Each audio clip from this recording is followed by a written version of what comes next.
Hey, my friend, are you a small business owner that loves God, family, country, and capitalism? If so, you're in the right place. My name is Joshua Latimer, and welcome to the War Plan Briefing. Today, we're going to talk about 5 reasons small companies actually have pretty significant advantages over bigger, more large companies. The irony, right? When you have a tiny business, all you're thinking about all the time is, how do I get bigger? How do I get huge? I want $1 million a month. I want $1 million a day. I want $1 million a second. I want to be Bill Gates. You want to grow. You're obsessed with the future. You want to climb the mountain, only to discover after you get to the top, by the way, that there's like another bigger mountain. And then you climb that one and you keep moving the yardstick in perpetuity. So my point is, be happy where you're at, be content and ambitious at the same time. But I digress. But small companies want to behave and look and be big. But the irony is that large companies are always trying to find ways to appear small. Like they totally understand you, right? Like these huge international mega corporations are trying to be like relatable.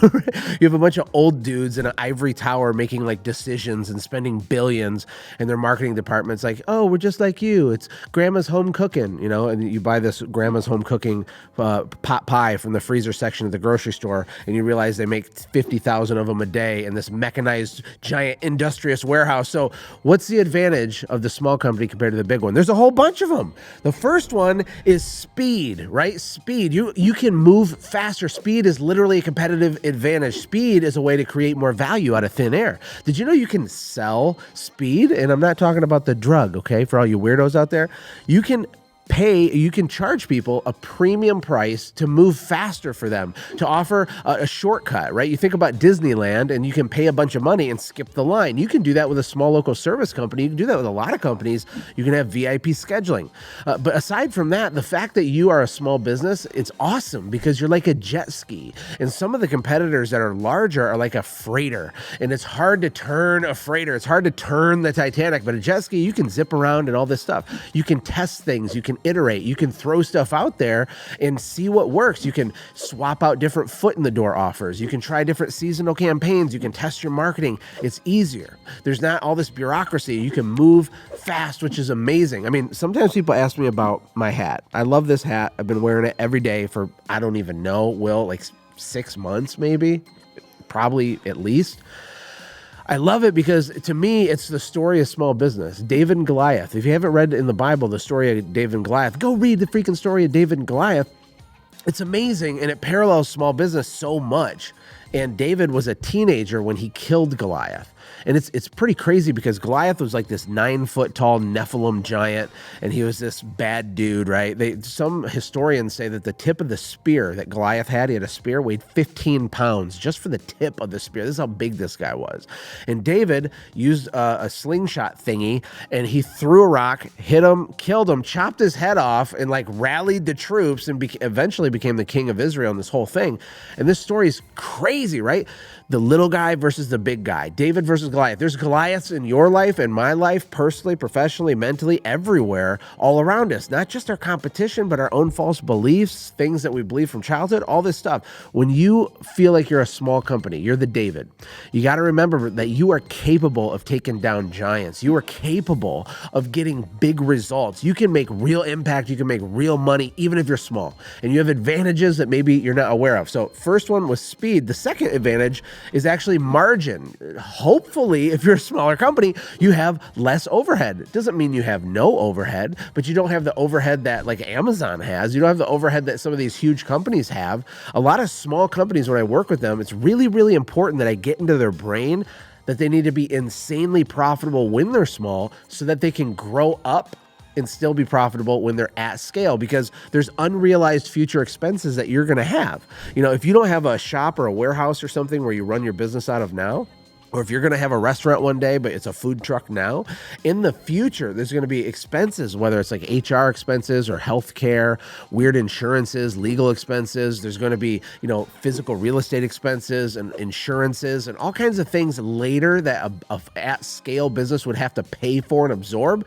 And they need to make a profit on top of that. When you're small, you don't have that yet.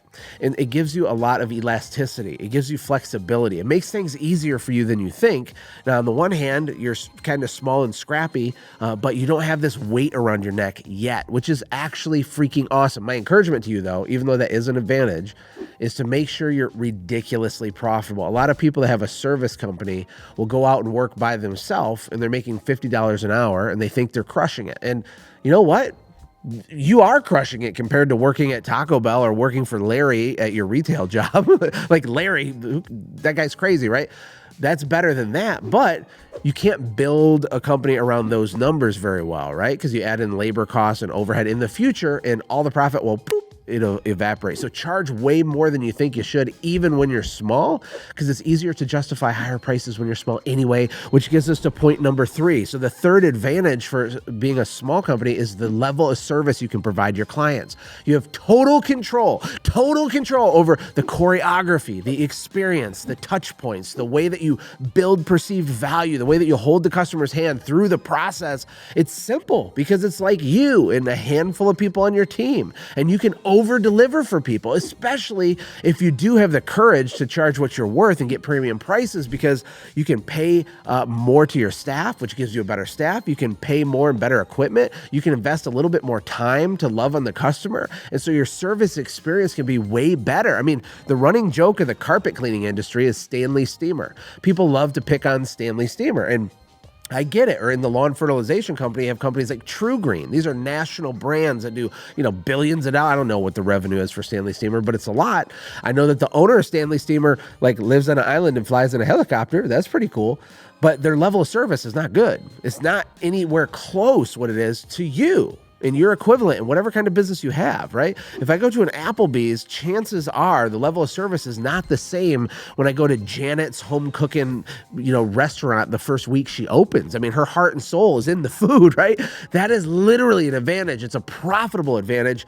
The problem is when you're small and your confidence is low, you don't charge appropriate prices, and then you have the best service ever. You can move fast and iterate fast. You have the potential for more margin because your overhead's not all bloated yet, but we still charge so little that we're barely making it. Don't do that. You got to look at this as a blessing to your customer.